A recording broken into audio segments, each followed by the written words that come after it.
these forces and how we can represent them graphically and how they interact with each other. So the first graph that we are going to look at is here. And here we are going to represent the glomerular filtration rate.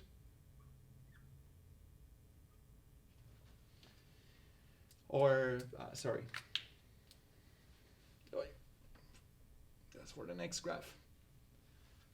Here we are going to represent the pressure. So this is in millimeters of mercury. And here on the x-axis, we are going to represent the distance from the afferent arteriole. So here will be the afferent arteriole where the blood comes in, and here will be the efferent arteriole where the blood leaves the glomerulus. So first we are going to represent the hydrostatic pressure at the glomerulus, which is here, which is 60, right? And this is maintained the same if there is not a change in the flow or the resistance of the blood. So this is the pressure, the hydrostatic pressure at the glomerulus. And then we are going to have this one, it's around 30, and it builds up, which is the colodosmotic force at the glomerulus. And finally, here 20, we are going to have the hydrostatic pressure at the Bowman capsule, which is also going to be maintained the same. So as we can see here, as the blood is filtered, so as the blood goes from the afferent arteriole to the efferent arteriole, here the amount of protein in the glomerulus changes, and therefore the colodosmotic pressure at the glomerulus is also going to increase, as we can see here. So if we put this together, we'll see so that at some point at the efferent end, so here this is when we put together the colodosmotic pressure plus the hydrostatic pressure. So if we put together these forces against filtration at the efferent end of the arteriole, these forces, they are going to be more or less the same as the hydrostatic pressure at the glomerulus. So therefore, there is not going to be filtration at the end of the capillary.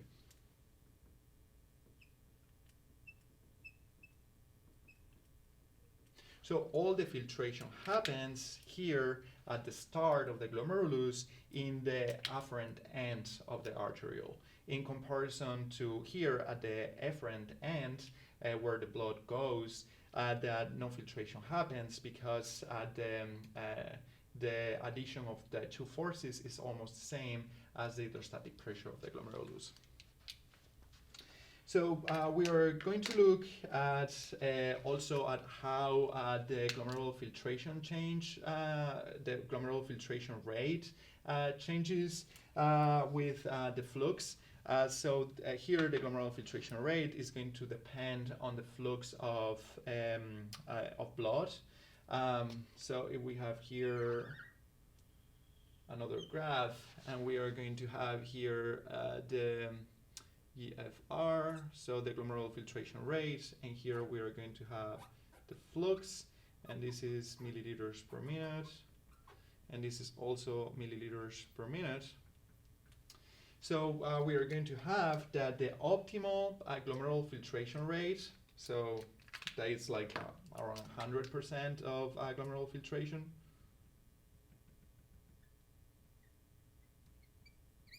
So this is the optimal.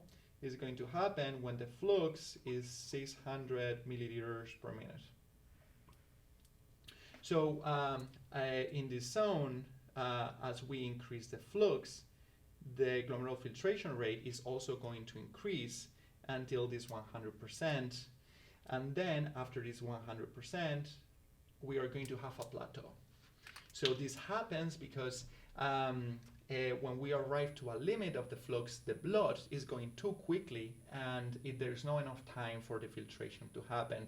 So the glomerular filtration is going just to be here a plateau. Okay, and so as there is more flux, there is more glomerular filtration rate, but only until this plateau, until this 600 milliliters per minute, after which like the flux is too quick for the filtration to keep coming up. So this is determined by another concept. Let's see where we have some space to do this. So maybe here. So this concept, let's see, we can have it here quickly. Yeah, perfect. Looks good.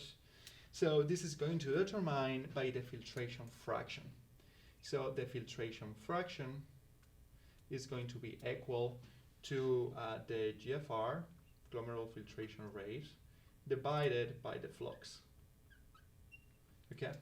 So when the flux here is 100, when the GFR is 100%, here we are going to have around 125 milliliters per minute. So FF at this 100% is going to be 125 divided by the flux, that is 600. So the FF is going to be around 0.20, which is around 20%, right? So this FF, so then if we represent it here, the FF in the y-axis, and then in the x-axis we represent the flux, we are going to see that when this is equal to 20%,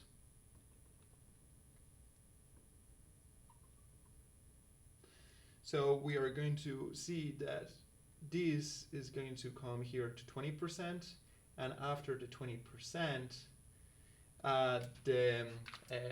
the filtration fraction, it goes down a lot, and that means that we are going to diminish the glomerular filtration rate.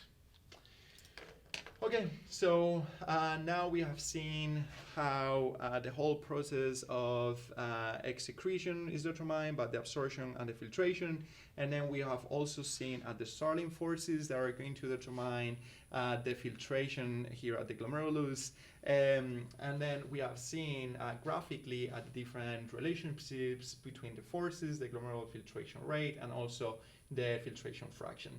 So now we are going to look at a bit more in depth about the different processes that can change the blood flow and also can impact on this GFR, on the glomerular filtration rate. Okay, so give me 1 sec that I delete this and I'll be back with you.